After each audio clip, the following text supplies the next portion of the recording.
I think that the hardest part about hunting caribou is just getting there. So this was in Nunavut. It's a Inuit province or territory in Canada, just above Manitoba. It's 2 commercial flights, 2 private flights to get there. And we had a young kid was our guide. And I don't know how these guys walk so fast on this tundra because it's like swampy kind of skag, terrain, or then like crazy rock. So it looks like you're on the moon or something, like these crazy rock boulder fields where you have to kind of hop, skip, and jump to get across. And so we, just hike in, glass, try and find a little herd. I had no idea what to expect. I thought there'd be, hundreds of caribou, which I think when they're really migrating are, but we were a little early. So there were like pockets. You'd find a herd of 10, or there'd be 5 over here. And, really just trying to glass and find a real big mature bull kind of thing. We found some bedded down, and we actually successfully stalked those behind a bush, and we were probably 40 yards from them. It was really cool. The deal they had with the community is you got to keep 40 pounds of meat, and the rest went to the elders in the community to kind of disperse. Hey, what's up, everybody? We're back with another Buck Junkie Podcast. Mikey and I are back here at camp because we got a guest with us today. Got Michael Hunter from Canada, owner of Antler. That's right. I got a little intro for you. You want me to read it for you? Let's do it. I've been working on my intros for people. Well, today's guest is Chef Michael Hunter, the chef and owner of Antler Kitchen and Bar in Toronto, Canada. Michael's known for blending the worlds of hunting, foraging, and high-level cooking, often working with wild game. He's harvested himself. Antler has become a destination for people who care about where their food comes from and how it's prepared. Michael's also an author, a strong voice for conservation and other ethical meat, and we're going to dig into all that today. The hunting, the cooking, even some wild bear that he brought down. And me and Mikey had never tried wild bear. Today, we're going to talk about it. Yeah. Michael, welcome to the podcast. Welcome back to the podcast. Thanks for having me. That was quite the Did you like that? See, I'm working on that needs to be like on the front page of your book or something. Little embellishment with a few things, but thank you. I'm honored. Yeah, no, I've been working on my introductions with the help. There's a lot of AI out there that can help you do stuff now. I'm not a writer. ChatGPT is an amazing resource. It is, but it makes you sound good, man. But no, Michael, we are so glad to have you back. It's been a year. Yeah. I think we run into each other a couple times doing some Mossy Oak stuff over the past year, and we may get into a little bit of that today, but man, we just really wanted to hang out and catch up with you, see what's been going on in your life, what's going on at the restaurant, stuff like that. So for those of you that didn't catch the last episode, they don't know who you are. Do you want to give just a little backstory first? Well, I think you got a little bit of it. Anyway, with the restaurant, I'm a professional chef. I'm born and raised in Toronto, Canada. I'm actually north of the city. I grew up on a farm. And I just always loved being outside. I had a vegetable garden as a teenager, which is sort of weird for a lot of kids. I just always loved food. I saw a documentary, Food Inc., when I was in high school, and it really sort of changed the way I was looking at food and wanted to eat. And, I didn't really know about factory farming and all the pesticides and things that were being, put on our food. And I thought, I'll just start a vegetable garden. And when I kind of get interested in something, I just go down these rabbit holes, and it's probably some ADHD brain stuff. But I just, once I want to do something, it's like I just drop everything in life and just learn that thing, or, pursue that goal or dream. So, I wound up, working in restaurants, and my love for the outdoors and hunting, really just shaped the type of food that I wanted to cook. So which came first, the hunting or the interest in becoming a chef and serving food and all that? So I don't know if we spoke about this last time, but the hunting actually came first, but not hunting for food. So my mom is English background, and she was part of this fox hunting club where they're riding on horseback with hounds chasing fox. And where I was from, it was more coyotes than fox, but heritage in England, they were chasing fox. So that was my real intro to hunting, and it was more sport. Is that something you've done, the fox hunt? I was a kid on like a pony, chasing by, and they get all dressed up. They wear, they're wearing like a suit, little red jacket with the pants. Well, the men, I never got the red jacket because I was a kid. So the kids wear black, you have to be like a full member and, over 18, you get the red jacket. But they'd have like a flask of sherry on the saddle, and like the huntsman, you blow the horn and the hounds would bugle go, and everything. Yeah, he had like a bugle, and he'd blow it, and one way, and the hounds would go left, or he'd blow it the other way, the hounds would go right. It was incredible. So that was sort of my intro to hunting, and it was actually the huntsman of the hounds, this English guy, that took me turkey hunting for the first time. And I think I was in chef school. I was 18 I think I was 18 years old. And I was like, enrolled to go to chef school the next year. And, I'd just seen this documentary, and I was interested about, healthier food. And the turkey hunting experience was like incredible. There were, 2 or 3 gobblers came out with a bunch of hens and jakes, and it was this just incredible turkey hunting experience. But when I asked him to teach me how to pluck the bird, the first thing I saw was, the skin's yellow and the meat's darker, and it didn't look like anything like a store-bought turkey. And then when I tasted it for the first time, it was like, oh, this is what turkey's supposed to taste like. This is the real deal. I don't want to eat that other stuff from the store. So it was kind of a come to Jesus, like it was a total moment. Sure. So yeah, that was sort of my intro to hunting and cooking. And then I just, like I said, I go down these rabbit holes and I can't get out. So did you shoot a turkey the very first time you went turkey hunting? So I didn't have a license or anything. So my friend that took me, and he had a buddy with him. They both shot birds. Yeah. I was just kind of observing. So they ruined you, man. Yeah. If you shot a turkey first, no doubt. But I don't think I've ever seen that many birds come out in the spring. You see them flocked up like that in the wintertime and stuff. Yeah, yeah. And like, what were 2 toms doing together with all these hens and a bunch of jakes? Like, it was like, like 11 birds came out or something. I've never seen really anything like that before. It was really, really cool. So when you started hunting and stuff like that, what was the first animal that you actually killed and cooked? Yeah. Probably I think it was a deer for sure. So and like, so after this turkey hunting experience, I don't know if I went again that season. You know what? It was duck. And then because I wanted to hunt deer, but there was no gun season for deer, so I had to learn how to shoot a bow. So that took like a summer of me practicing to shoot a bow.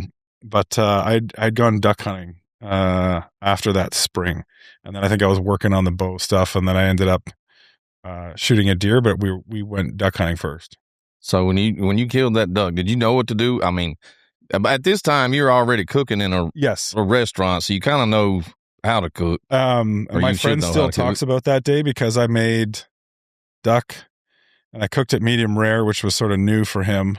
Like, this was also 20 years ago. So, his family, they just, fry it, bake it, do whatever, but it was always sort of medium well done. Livery. So I did it medium rare, and I made like an apple compote with Jack Daniels and sugar, and like cinnamon and stuff. He calls it my Applejack sauce I did, but he still talks about it, and it's like from 20 years ago. Applejack sauce. So yeah, because I'd been cooking with farm duck and working with farm stuff, but it's different. It's leaner. It doesn't have the same kind of fat. It doesn't have that big fat cap unless it's like a real late season mallard or something. But so I think we just breasted it, and I made this applesauce. And so you were fortunate enough to already know how to cook when you killed your first guy. My experience was not like that. Neither was mine. I messed up a bunch of stuff. Oh man, I ruined the whole backstrap first time I cooked. I'll share my goose story in a minute. Yeah, that's cool when you know what you're doing, and then you find and then you start, I guess, in that order. Mm-hmm. But like with me, and I know Malcolm, we were hunting first, and then learned how to cook the stuff, So, and it was a lot of trial and error getting to that point. I've definitely experienced a lot of that. I've seen goose in the grocery store, and you hear about roast goose for Christmas and stuff.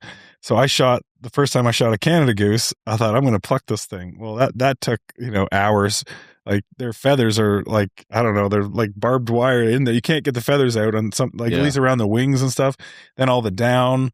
It took me forever to pluck this goose, and I think I made a stuffing for it, and I stuffed it, prepped it all, spent all day working on this goose, and I put it in the oven, and I just tried to roast it.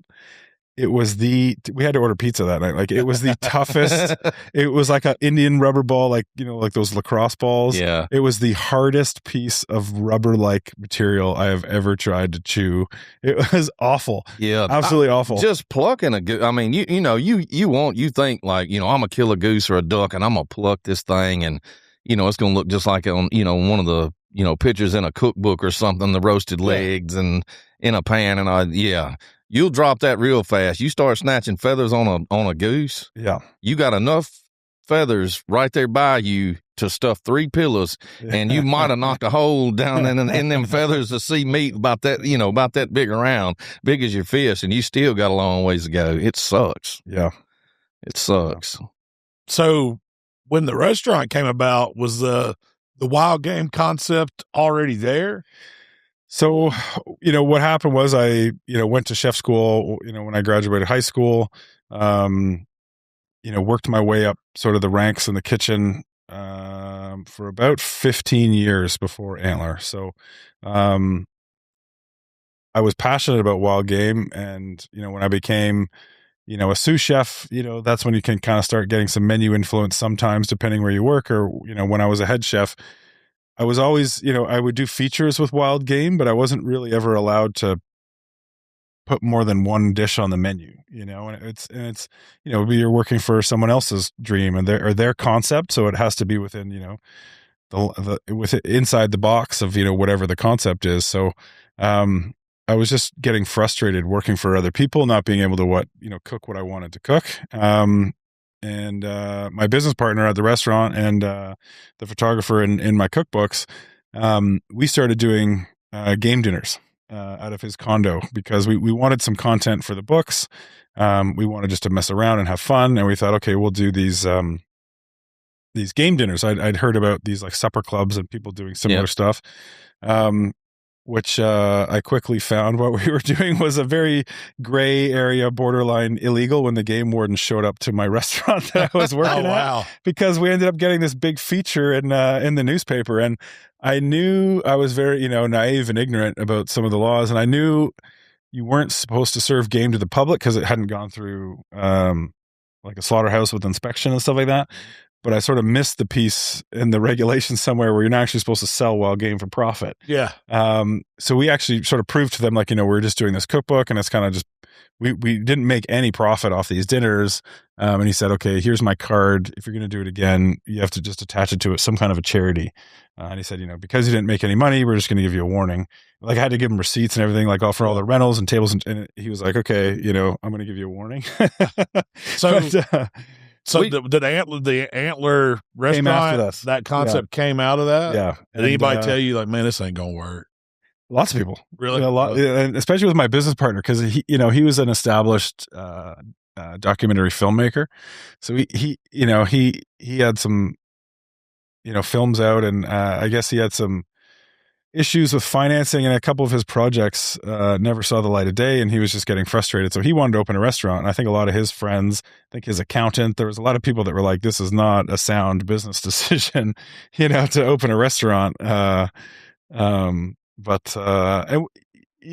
worked in enough restaurants to know that the ones that do well, they have a brand, they have an identity, they have a concept, and they really stick to it. So, if you're Italian, you cook Italian food. If you're French, it's French or Creole or whatever it is.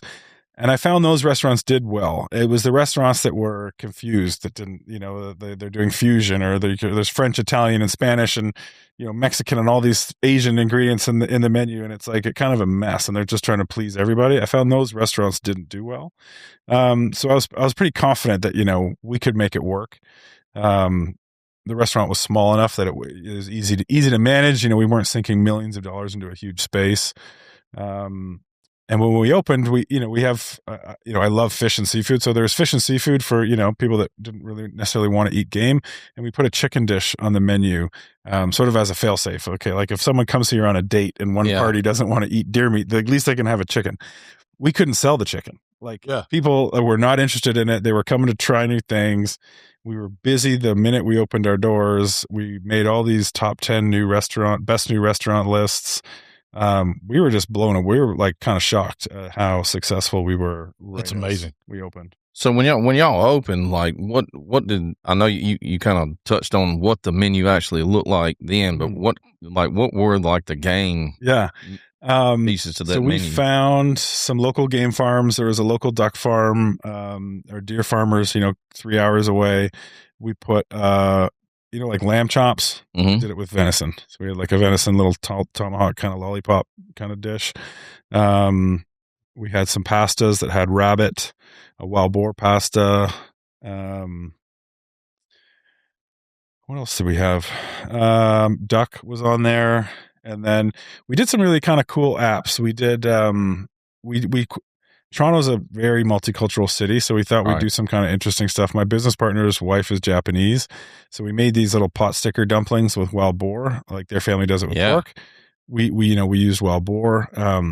One of my I think it was my sous chef, his mom was Jamaican, so he made these beef patties. I don't know if you guys have ever had these. I love Jamaican beef patties. Jamaican beef patties are insane. They're so good. They're one of my favorite kind of snacks. And so we filled it with venison, so we wanted to really lean into the multicultural side of Toronto. So that was sort of fun and it worked really well. We worked, wild mushrooms into risottos and things like that. But we also started doing forage stuff in the cocktails, whether it was like a wild fruit or berry. We started making like this infused gin. We'd infuse it with cedar, which now turned into, we have it distilled with cedar, and it's actually our sort of signature gin at the restaurant.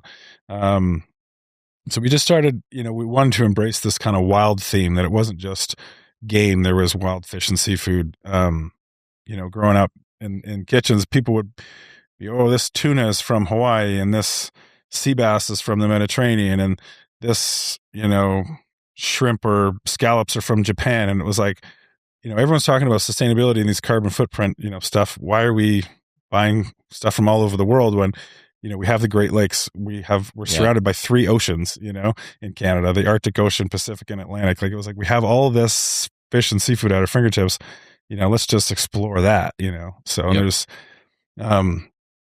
just tons of stuff at our fingertips. I wanted to promote, Canadian cuisine, whatever that was. So I know you can't, like you said earlier, like you can't go out and hunt something, harvest it, bring it back and serve it, but can you forage? Yes. And serve that and sell that? Yeah. There's no laws around that. Yeah, really. Which, not that I want to advocate for more laws, but there's, if you don't know what you're doing with mushrooms, you can potentially kill someone. That's why I was immediately thinking. I was like, man, what if you go out and you pick the wrong mushroom and you make them sick or kill them worse? It's not enough. Like, I could pick something for like a feature, but I can't pick enough to really sustain the restaurant. Yeah. And I'm like a hobbyist when it comes to mushroom, mycology, because there's still so many, genes and species of things out there that are still being discovered that people don't fully understand. So I picked the easy ones, like morels, chanterelles, trumpets, oyster mushrooms. There's some that, all the good ones, like, and they're pretty identifiable and really easy to figure out. But, when you start getting into, some of like the pine mushrooms, and there can be like any of the white mushrooms. There's a lot of lookalikes or little brown mushrooms.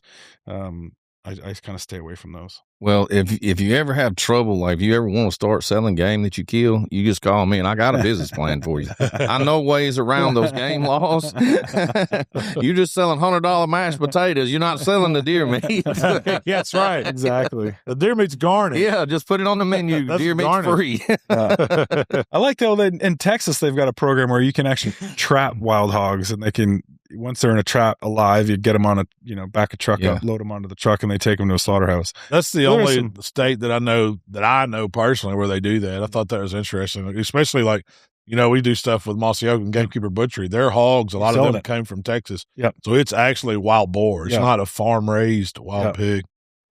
Well, it's good. Yeah. Have you? So what? In the years you've been doing the wild game, I'll speak specifically the wild game. Have you ever had anybody like come in the restaurant and not really sure about what they'd order and maybe send it back because they didn't like it? Yeah. No, we don't get a lot of stuff sent back. Too wild. Yeah. The farmed game is a lot less gamey than wild game, and it's really their diet. Our deer farm, the guy's got 1,000 acres. They live outside. He's got fruit trees and nut trees and things on his property that the deer eat. But, when it's -20, in the dead of winter, I'm pretty sure he's got hay and grain out there. So are they farming like access or stag or something like that? He's got red stag. Yeah. And then he sells the antlers and stuff separately, and it's a really beautiful farm. We've been up there to check it out. And I like working directly with the farmers. They're good people. Yeah. So like sourcing, well, I mean, is that like, I'm sure it's advertised on the internet somehow, but like, are there other like types of deer that you do have access to besides like red stag or?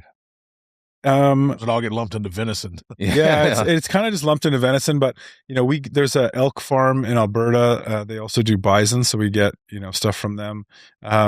It's definitely been a process trying to figure out where's the best place to buy the game. Yeah. It's kind of sad, but it's actually cheaper and easier to get venison from New Zealand than it is to get Ontario stuff, which is mind-blowing. Same with lamb. Like lamb, it's so much cheaper from Australia than it is getting it in Ontario, and it's more like it's graded and it's in like a class, weight system and everything. Whereas like much like beef, it's graded, it's standardized. They've got systems and sizing and everything. Whereas in Ontario, it's like that for beef. And pork and stuff like that, but the lamb isn't really regulated. So it's like, okay, I want a lamb. Well, they're all different sizes, they're different ages. Like that, it's not as organized, I think, and it's just such a huge part of the industry in Australia. They've got supply and demand. They've got the most supply. So do you have something on the menus that's just a ringer that you're never going to take that off the menu? There's a couple, that venison dish, like the tomahawk rack that's on. Yeah. We take it off every now and again. We have a bison ribeye that has been on the menu for almost 10 years now. We do a wild boar cavatelli pasta that's been on the menu for 10 years now. So there's like 2 or 3 dishes that, we can't take off. Yeah. They're sort of like turned into our signatures. We do a game burger that's been on the menu for 10 years. We've won some of the best burgers in the city lists with that burger. Is it a mix of different animals? So we do equal parts wild boar, venison, and bison. Yeah.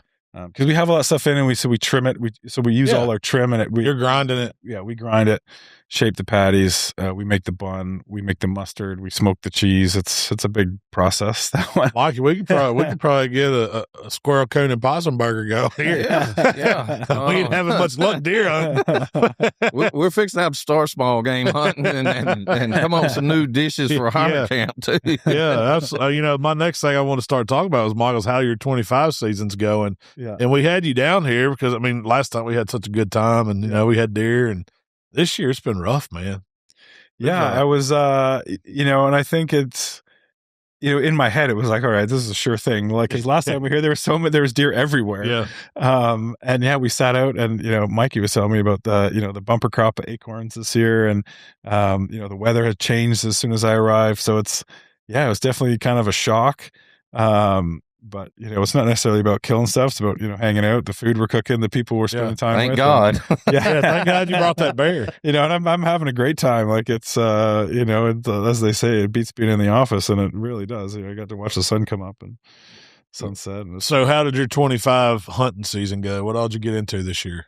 This year was really fun for me because I was training my first duck dog. So I got a young lab, a pup from Mossy Oak Kennels, and I spent all summer, working with him, training him, working with the bumpers, and I bought a launcher and read lots of books and videos and worked with a couple trainers, and I was severely humbled my first day with him.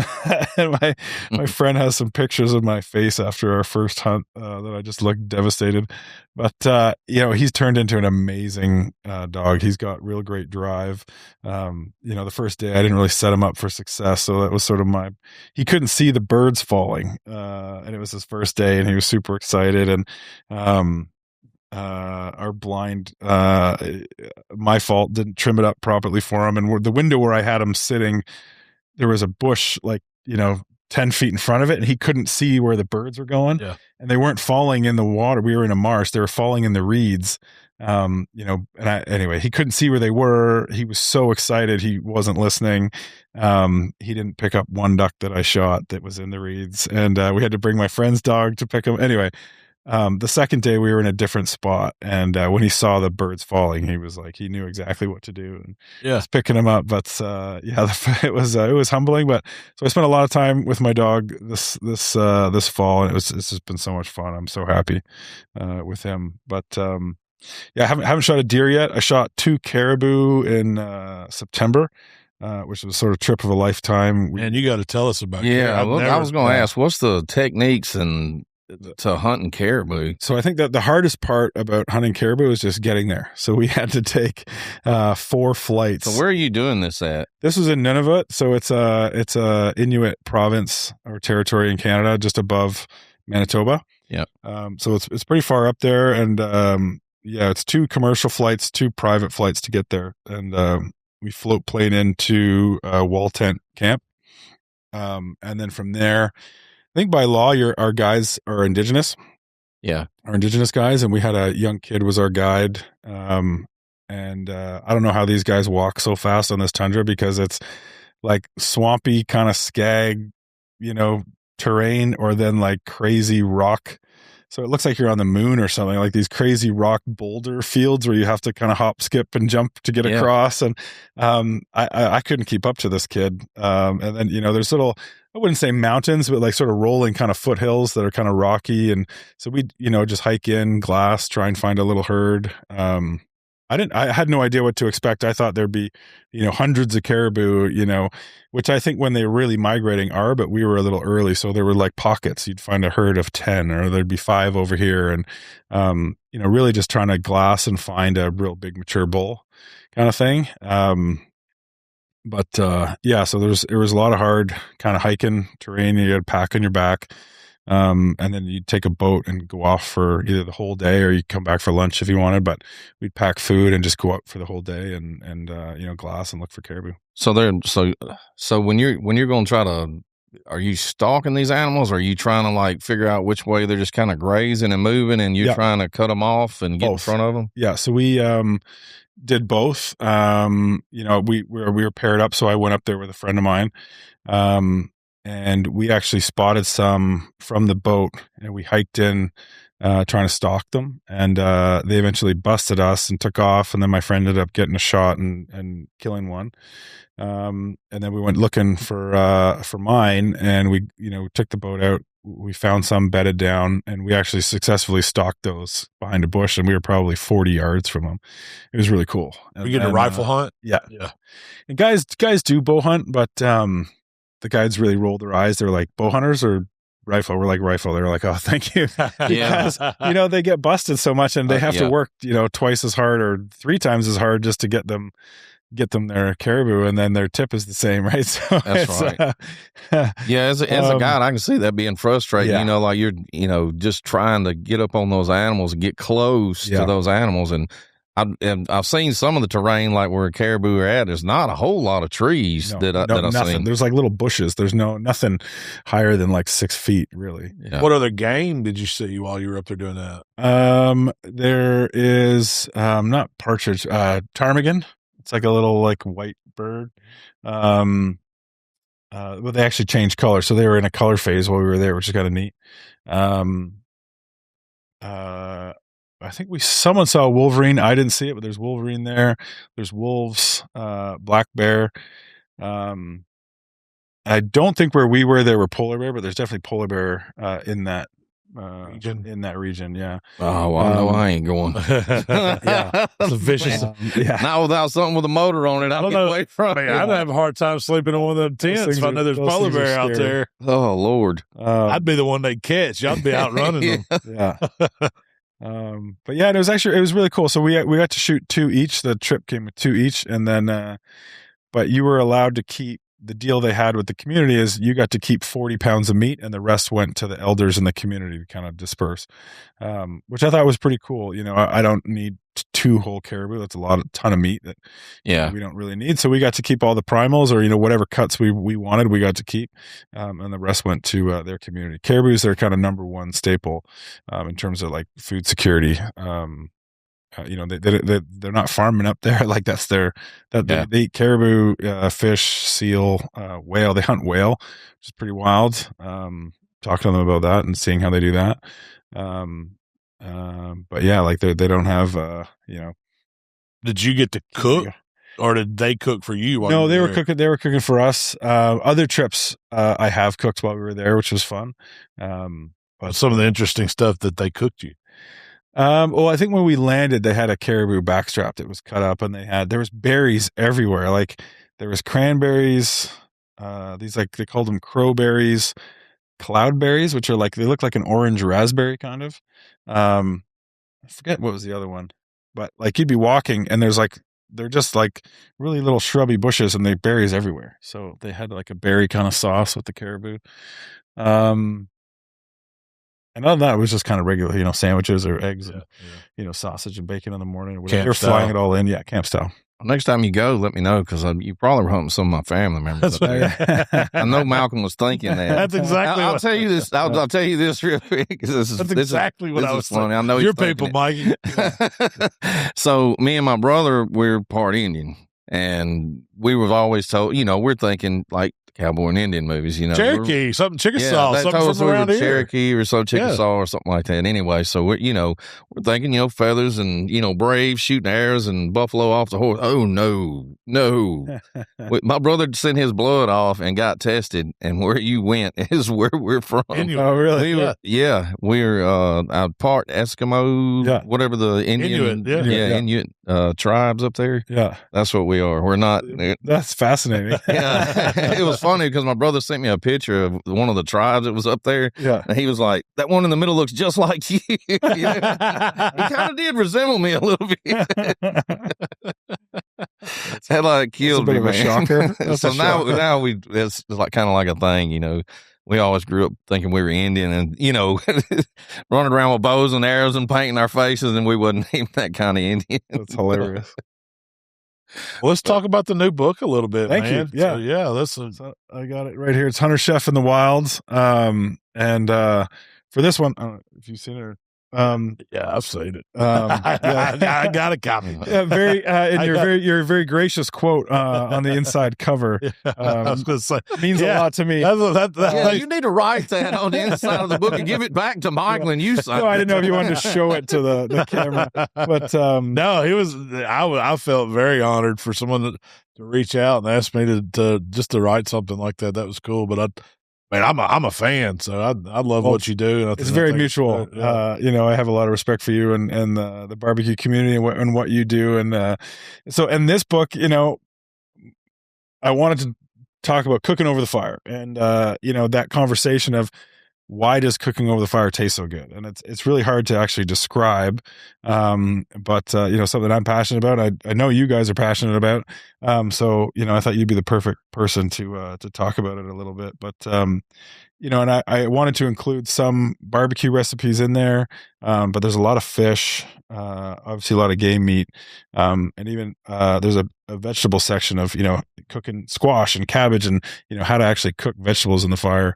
And also some desserts, because I got a sweet tooth and, I think there's a Dutch oven cherry crumble, in the book. That, it's really good. Going through the book and cooking some of it, I felt like the second book was like really you having fun and cooking stuff. The first one I kind of felt like, oh, this is kind of the stuff he would cook in the restaurant. It's a little more chefy for me. Yeah. And this one's like, man, I want to get out. I want to cook. I want to cook that stuff. He's talking about ingredients. I mean, the difference is it's just ingredients we're not used to everyday cooking with. Right. But the concepts and what you do with it is so genius level stuff, and it's not over. It's definitely not over your head. Anybody can. Right. I feel like anybody can open this book up and get something from it and cook something delicious. But it's really the second book was really, really good. Cool. I mean, the first book was great too.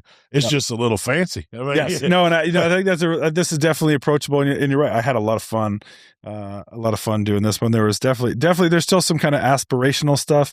I had a friend gift me a beaver. So there's a spit roasted beaver in this book. Really? Yeah. Oh, I got to look that. That was a lot of fun cooking that over a spit. How was it? I couldn't believe how much it tastes like beef. Really? I was blown. I was like, this is like a, really rich roast. And then a friend gifted me a cougar ham, like a whole back leg from a cougar. Man. So I did like a barbecue rub on that, smoked it, wrapped it, continued to smoke it until I think I took it to like 190 or something, so I could still slice it. But when people say it tastes like pork, it really does taste like pork, or wild boar. Like if someone said, this is a wild boar ham, I would have been like, okay, cool. Like does not that close, that close. Like the texture, honest to God, the texture is pork-like. Yes, it's pink. The meat's pink like pork. Yeah. Very, very surprised of how good mountain lion is. Have you hunted mountain lion or cougar before? I have not. You got to know someone that has the dogs and whatever. It can be a little pricey for me. Yeah. But it's something that I definitely want to do, for sure. That's So the mountain lion, I mean, where would you even go do that at? There's different states. Like yeah, I know the Utah, Dakotas, Montana. You can do them. Yeah. Okay, so there's Idaho, place here and maybe Alberta, British Columbia, they do it. Yeah, Yukon up north, Northwest Territories, I think they do it. But yeah, you definitely you need hounds. Is the real way to do it. It's basically coon hunting. Yeah. Okay. They turn dogs out on them, tree them, or try to tree them, yeah, and shoot them. And there's, you told me we were talking about bear hunting. Yeah, I got a buddy. That's besides like baiting, which we're used to, like down here in Arkansas, they have bear season. We have some states around us that have them. They're usually baited bears, but y'all there's places where they actually tree the bears. Yeah. Right? So a friend of mine, he has a pack of hounds, and he like you're saying, like it's like coon hunting. We go way up north, about 4 hours from where I live, and we camp out. We ride around a truck on these logging roads, and he's got a big dog box on the back. And as soon as those dogs smell the scent of a bear, they go absolutely berserk. He pulls the truck over, lets them out, and they are gone. It's pretty cool. And we've done it too, where we cut a big track. We let the dogs out of the box, and they got on the track and they take off.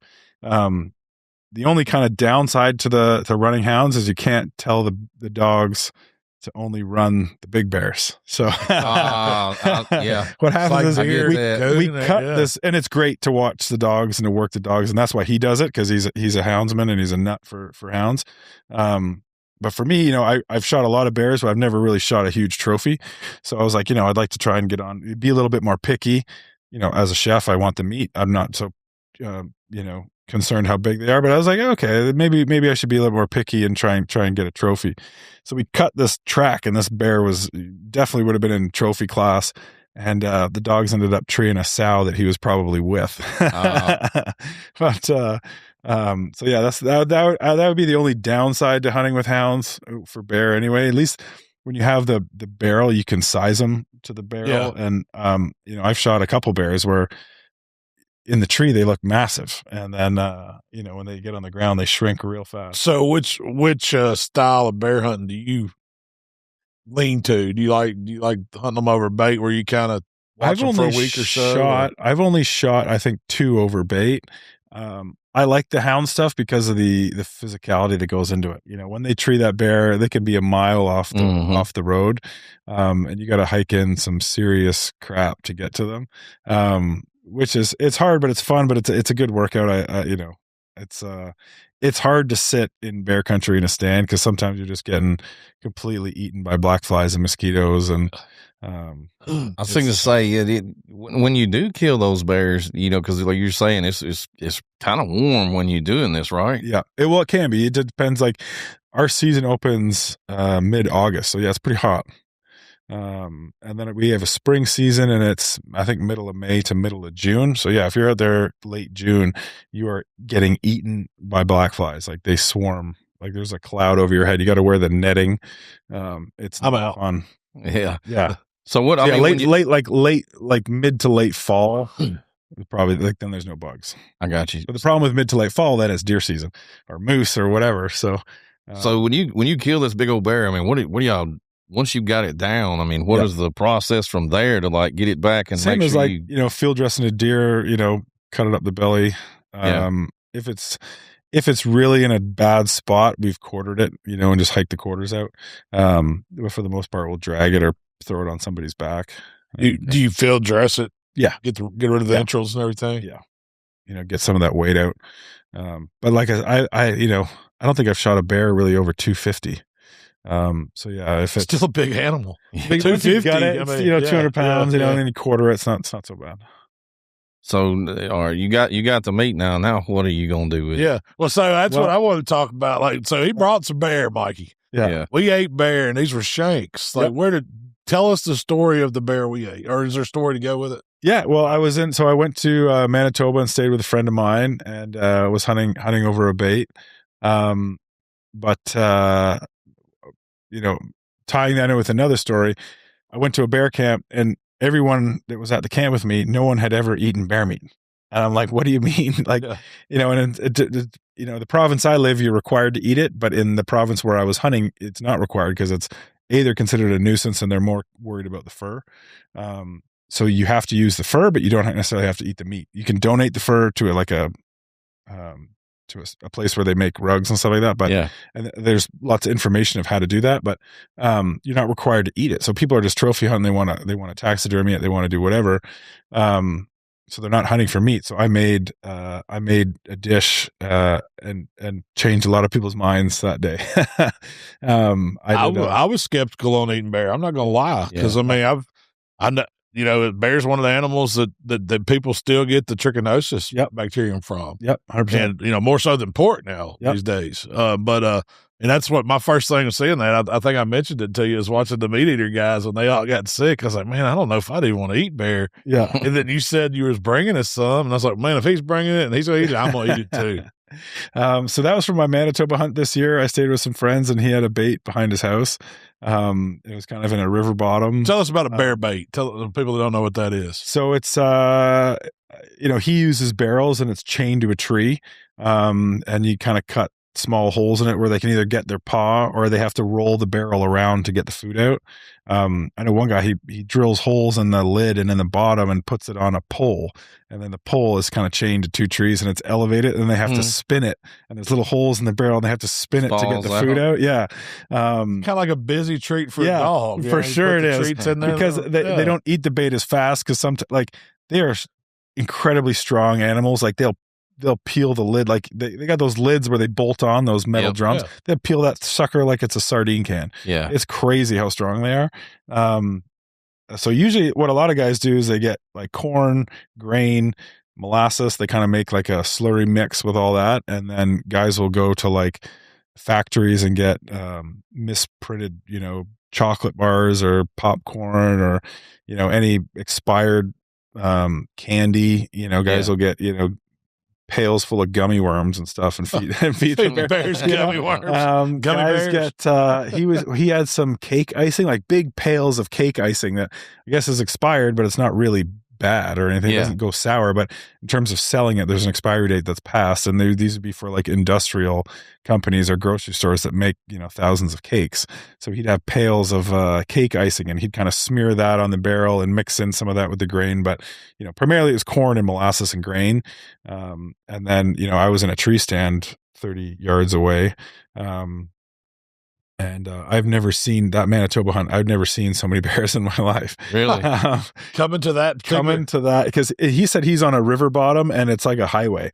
And he said you very, very rarely see the same bear, over the course of 2 or 3 days. You might see him come back, but they're kind of traveling. And I had one actually put his foot on my tree stand ladder, and I threw my water bottle at him. I was like, no, and you're sitting there and you're armed with a, rifle, or, I took my crossbow on that one. I was freaking terrified of this thing, and they love. Do you have a fear of them in general? I mean, I think I have I wouldn't say I'm scared or terrified or anything, but I have a healthy fear of and respect for them, because, they've got like 2 or 3 inch claws.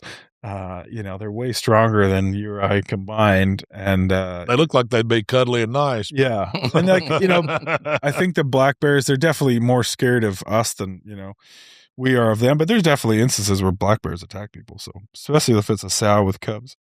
So you shot the bear that we ate? Or buddies? Yeah. No, I shot that one. Yeah. And I was looking at my freezer. I wanted to bring something kind of cool. I remember last time I brought some kind of foie gras and stuff from the restaurant. I opened my freezer and I was like, oh, bear. And I was like, I figured you had it before, but I know you don't see them very often down here. So we don't have any here. Yeah. It was a surprise for me when you said you hadn't tasted it. I was like, oh, cool. This is, good choice. Well, that was, so you tell me about the way you prep this bear, and if I just kind of smoked it like I do any large kind of cut. I put a dry rub on it. I took it to 165. You got to tell us about the dry rub. Yes, you can't just say a dry. You brought your own, and it had a label on it. When we launched the cookbook, we did a special release kit with Amex, where we did the book, a spice rub, which was my very first foray into rubs, and a pair of barbecue gloves. So I wanted to bring that. I wanted to get Malcolm's input and critique on my spice rub.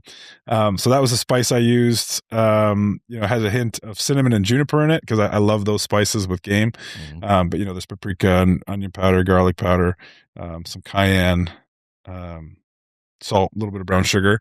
So rub the shanks with that. We stuck it on the smoker in the morning before going hunting. What'd y'all do, 225, or how low did y'all go on that smoker for that bear? It was running at 275. Yeah, and when we got back, I think it was at 180, 190. Internal. Internal. I ended up turning it down when I wrapped it, I think, to 225. But I took it to 165, then wrapped it. And then when I temped it, it was 190 or something. I turned it down to 225 and just kind of let it finish slow. So the whole thing with cooking those bear shanks was you want to smoke them. It's kind of like a two-step process, just like we do a pork butt or something. Yeah. You smoke it with your seasoning on it, get it to the right color, and get the interior up to where it's getting ready to start rendering the fat that's in it. Yeah. And then wrap it up with like a braising liquid or something. Did you use anything like that? I found there was a peach flavored beer in the fridge. I thought that would go well with the I know Peach Bush Light. The Peach Bush Light went into the wrap. It was probably in there for a reason. Hey, don't knock about it. In the summertime, a Peach Bush Light's pretty good. I took a sip. It was actually not bad. I was like, that's pretty good. It's a good change of pace beer. Yeah. You're not going to lay with 12 of them, but yeah.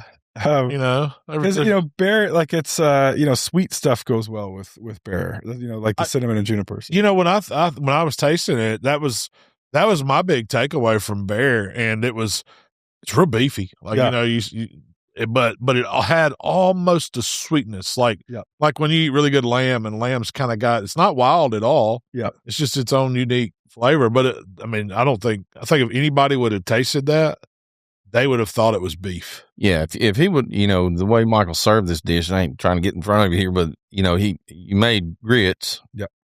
So you made like a buttery cheese grit, and you ladled that down, and then put the bear, pulled bear after you pulled it off the shank on the plate. Yep. Where it looked almost kind of like what roast would look like, and then he had pan drippings. Yep. From the bear that he ladled over as like a gravy over the top of it. Yeah. And finished, a sauce, but man, it was fine. So what temperature did you take that bear to before you pulled it off that pit? I think it was 201. Did you unwrap it to see if it was tender enough? Yeah, I unwrapped it. It was all pulled off the bone. You could see it had shrunk up, and I was able to pull a piece off just with my fingers, and it was tender. Yeah. And then it was about holding it for a little while. Yeah, then we held it while we went hunting in the afternoon and came back and warmed it up a little bit before pulling it. And but yeah, it'd be great too, like if you want to hit it with a barbecue sauce or do like a chopped barbecue with it. I could definitely see that. You could have made a pulled bear sandwich. Mm-hmm. Yeah. So what did you do to those renderings? Because I noticed you threw them back on the stove. I wanted to reduce a little bit because it was a little watery, so I scooped off the fat that was on top. And then, because I used a beer in there too, so there's pan drippings plus the alcohol, so I wanted to just reduce that, get a little more flavorful. Awesome. Well, now grits is a southern thing. Do y'all eat a lot of grits in Canada? No, there's definitely some restaurants that do shrimp and grits, but it's not a staple. Like you go out for breakfast and it's like, do you want a biscuit or grits? Like we don't have that option. Yeah. Well, so but you suggested let's serve this bear with grits. So obviously you're a fan of grits. I love grits. Now all we had was a quick grit, but I want you to tell me how you did those, because we had people here that tried them and said, man, I normally don't eat grits, but these right here were just creamy, and it was totally different. So can you tell everybody how you did the cheesy grits? I think I pull from I've worked for some Italian chefs, and polenta is very similar to grits. They do a coarse polenta. They call it bramata polenta. I think that's the Italian word for it. And it's very similar to grits. You got to cook them all day. There's an instant version as well. But the chef that taught me his recipe, it was they're cooked with stock and then water, and then he adds cream and butter and Parmesan cheese to it, and that's really just what influenced when I cook grits. I kind of use that recipe, with grits. And I've been told that's not the proper way to do it by some people, but they call them mashed potato grits. But it's just kind of the way I like to eat it. And it's, when I go to Waffle House, I like the plain grits that are cooked in water and you put a little butter in it, and I'll put syrup on it too. But so that's a breakfast grit. That's breakfast grit. Yeah. So cooking grit. I mean, that texture that you had on those was fantastic. Mike, you said you weren't a grit fan, right? I'm not a grit fan. I mean, just because. I mean, I'm not a grit fan because I've eaten grits cooked the wrong way. Right. A lot of times, and I'm going to describe this the best way I can, but it was almost like eating wet popcorn, or a real grainy wet popcorn, and it had that gritty taste to it. I guess that's why they're called grits. They weren't smooth and creamy. Not like it. It was a texture thing. It really wasn't a taste thing. It was really a texture thing. It was just like, man, it's like eating a mouthful of sand. And we used to get the non-instant kind, and we would soak them overnight, and then soften them up, and then cook them. And then there's another way too. We have a big flat top griddle, and we'd have metal rings that are like kind of 1 inch high. Yeah. We'd put 3 metal rings down and put the pot on top of the metal rings and cook it for 6 hours.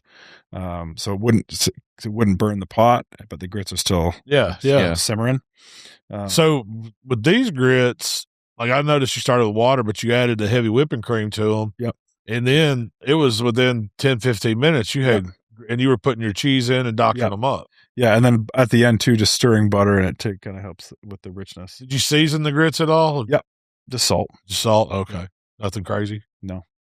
It made the perfect foundation. Like I could see doing just a roast or shanks or something, beef shanks or something like that. You had a short rib and grits. I was just going to say short ribs. Oh man! So that was it. That dish. It was polenta and beef short rib. I think was the Italian dish that I had learned before. Yeah, kind of influenced. That was the kind of inspiration on that. Inspiration behind that. Well, man, Bear was jam up. And I'd never, I'd have been the last to say to pick to eat Bear. Yeah. But I'm so thank you for bringing that. It put me on something new. And I mean, even we had people here that said that, man, Bear ain't fit to eat. And I'm not going to try that. Every time I've had it, it's been horrible. It's dry, greasy, and greasy. How can something be greasy and dry? But that's what they explained it. But man, he's like, oh, it's right here. Ain't the bear I had. I don't know if it's because it was a Canadian bear. Maybe that junker been living in a maple tree. Maybe that's why he's so good. I don't know, but it was delicious. I got a game plan here. We're going to swap out Bear for biscuits with Michael. We're going to ship him pans of frozen biscuits. He's going to ship us frozen Bear. Yeah. So y'all don't get biscuits in Canada? No. It's like it's just not that pop. Some restaurants, if they have a Southern theme or something, do. Yeah. There's a fast food chain that started doing an egg biscuit. But yeah, I love when I come down here to just get a Hardee's biscuit in the morning. It's so good. Hardee's has got a good one, man. It's so good. And I wish they'd putting jam on it, that's like the jelly. It's you want grape jelly with it. And I was like, oh, okay, I'll try that. It's definitely new for us. Yeah, that blew my mind when you said that y'all didn't really have biscuits or anything like that. So what do y'all utilize? Toast, English muffin, bagels, croissants. Yeah, those are kind of breakfasts. That's your breakfast breads there. Yeah. The South, we're biscuit people, man. Yeah, I like it. We need to embrace that a little more. Yeah. That might be one for your for Antler. Yes, we used to do brunch. It's hard to make a profit from brunch. Yeah, and it's a lot of work early in the morning, so we stopped doing that. But let's get into talking a little bit more about the hunting and food aspect thing. Do you think there's one thing that hunters understand about food that most people don't? Because this is going to get into what influences you. Yeah, I think the respect for the animal. When my kids were little, I tried to tell them, meat doesn't come from the grocery store. And I take them out in the woods and we'd go hunting, and this is where meat comes from. And I think hunters really understand that. And for me, if something went bad in my fridge and it was a chicken breast or something from the grocery store, it would piss me off as a chef because I'm pretty frugal when it comes to food. Like I don't like wasting food as a chef, but if it's something that I hunted and went bad, like it just destroys me. Like it's like, I killed that animal, and like the amount of time, money and effort that went into hunting that, like it really, if a freezer, the waste is totally different. If a freezer goes down or something, you're just absolutely gutted. So I think that one thing that hunters, really have is respect for the animals.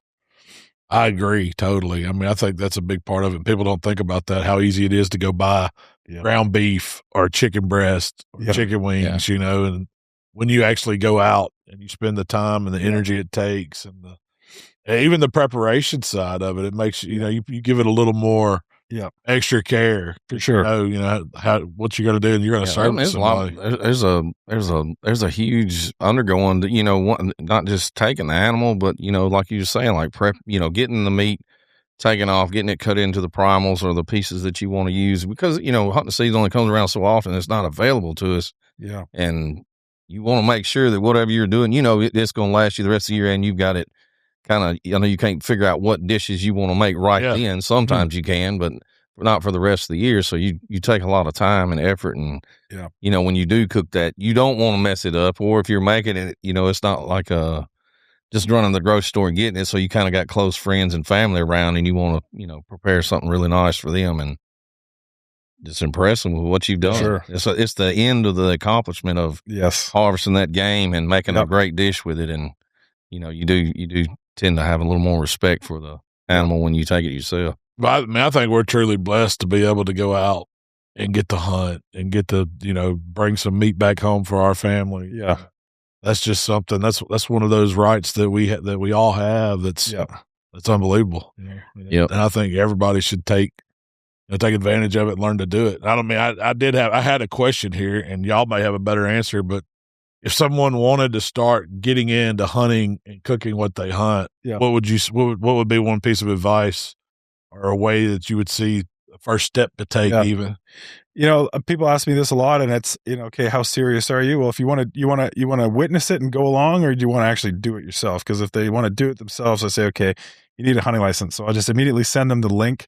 In Ontario, you can do it online, and it's like, if you're serious, get your license, then come talk to me and then I'll take you, if you're a friend or something. But and if it's just like they generally want to check it out, like there's Facebook groups that have mentor, old guys that maybe they don't have their own grandkids or whatever, and they still want to hunt. They want community to be with. There's like hunter groups on Facebook where you can find a mentor at least in Ontario. I've seen these groups. Or just get a guide. The guides are the greatest people to go with because they're experts in the field. As long as you're not here. What's that? As long as you're not here. Guides don't work out all the time. Glad we don't have guide license, Mikey. We're foraging today. That's really, really, that could be valuable advice you just gave there. It could be. That could save you some money because that would have been the last thing I would have thought about. I would have thought about a gun, watching some YouTube videos, reading a book, and getting somebody to take you. I never thought about buying a hunt license. That should be step one. Yeah. After you buy the appropriate license. Yeah, for sure.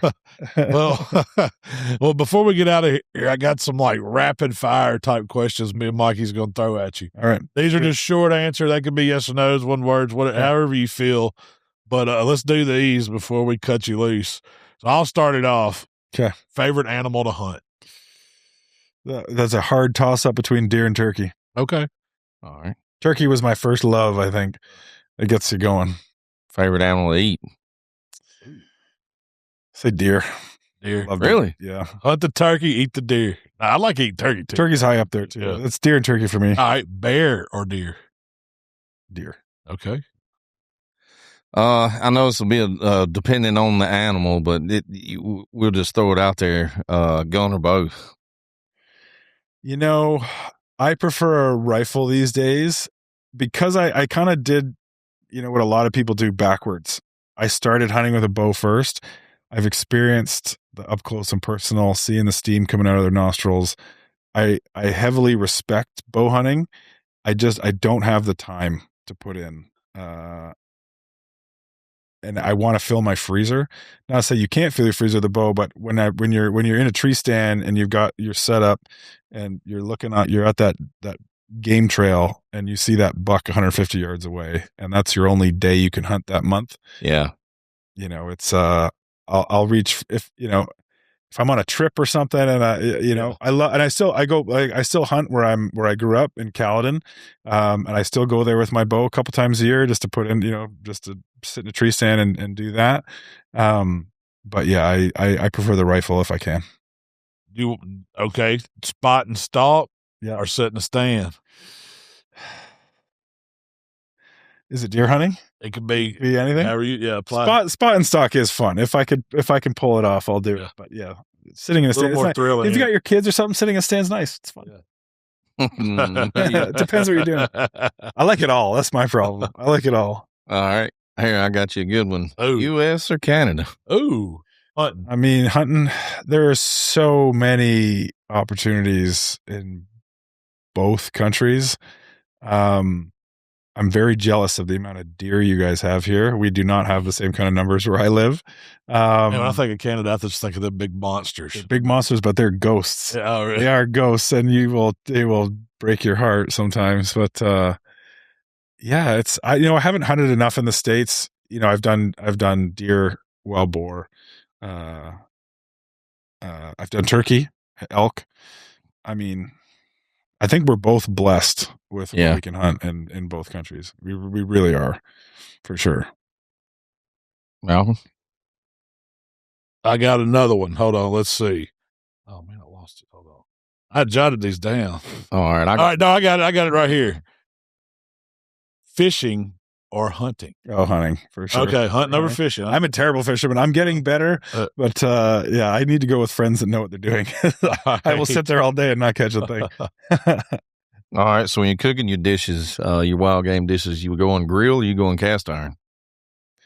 That depends on the cut. The restaurant, we do both. We start things in cast irons, and then we've got a little charcoal we finish on before it goes out to the customer. It gives it that nice little kiss of smoke at the end. You can pick both. I love that. Yeah, man, there's no wrong answers. Yeah, yeah, especially like our bison ribeye. There is a little bit of marbling, like not as much as a beef ribeye, but getting that caramelized and then finishing it on the charcoal is a real nice touch. We're almost to the end.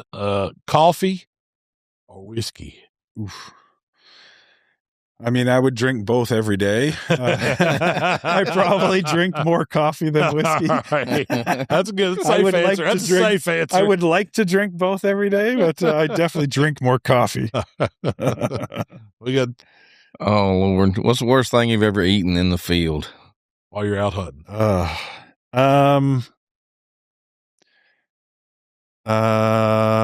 don't even know if I have an answer. Like a hunting snack or something? Yeah, something like that.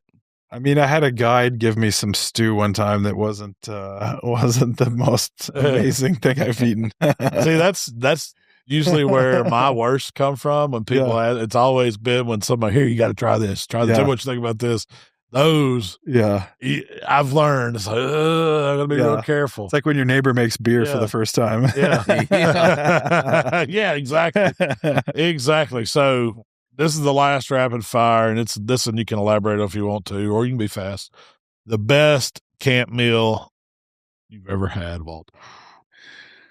I mean, last time when I was here and y'all were making ribs and that pork butt, that was pretty top tier for me. It's hard to beat it coming right off the pit. I remember I said to you, like, these are the best ribs I've ever had. And you were like, we're just messing around. These aren't even competition ribs. That was sort of mind blowing for me. Well, Michael, we appreciate you coming out. Thank you. Tell everybody about where you get the books, where you can get them, and books, Amazon, Chapters, Indigo, Barnes, and anywhere books are sold. It's on there. Amazon's probably the fastest. Thehunterchef.com. If you want a signed copy, we'll mail it out. And if you're in Canada, Toronto on business, come by and check out Antler. No doubt. Awesome. Well, man, we love hanging out with you. We're so glad you come back down. Thank you. It's always an honor. And I don't know why we didn't think about this. I was like, man, why didn't we do a book signing at the shop? We could have had you. We could have run up. We could have. We got time. We'll still do it. We'll do it next. We'll do it next time. Yeah. If not, that's what I was saying. Is there any plans for a third book in the works or anything? Fish and seafood. Really? That's coming. Okay. Well, we're going to get you in on the second one before that one, and we'll be able to promo that one's coming. Yeah. But we'll take some time out on your next. Hopefully, you'll come back for a turkey trip. Yeah. Let's do it. Let's do it for a turkey trip. We'll do some food at the store. I find food is a great way to draw people in. Yes. So we'll cook something and we can cook some game. There's nothing wrong with giving it out. No, give it away. You can give it away. Just can't sell it. We'll visit our friends and shoot some pigs. And all right. Well, all the restaurants, the books, the hunts, the meals, everything that keeps you excited about it. What's one thing that just keeps you excited to keep doing what you're doing? I think it's a mental disease. I don't know. And you love it. Yeah, it's subconscious. I don't fully understand it. I talk about it a lot. Like you mentioned, we're blessed to go out and hunt. I think it satisfies our unconscious primal urges as human beings to go and get our food. And it's the Mossy Oak tagline, it's an obsession, and it really, really is. And I find I live my life now by hunting seasons and fishing seasons and stuff. And it's twisted, I think, but I love it. Awesome. Well, once again, thanks for coming and hanging out with us. If y'all don't follow Michael Hunter, y'all go check him out. He's on social. You can find him on Instagram. At The Hunter Chef. At The Hunter Chef. Buy his books. And if you get to Toronto, go to Antler. You won't regret it. Mikey, take us on out of here. Y'all check us out on Facebook, TikTok, Instagram. We're on all the podcast platforms. If y'all have any questions, y'all want to hit us up on Buck Junkies Outdoor Club. Any questions, you can email us at buckjunkies.com. And so y'all just have a good hunting season and finish strong, and y'all be safe, and we'll catch y'all next time. We gone.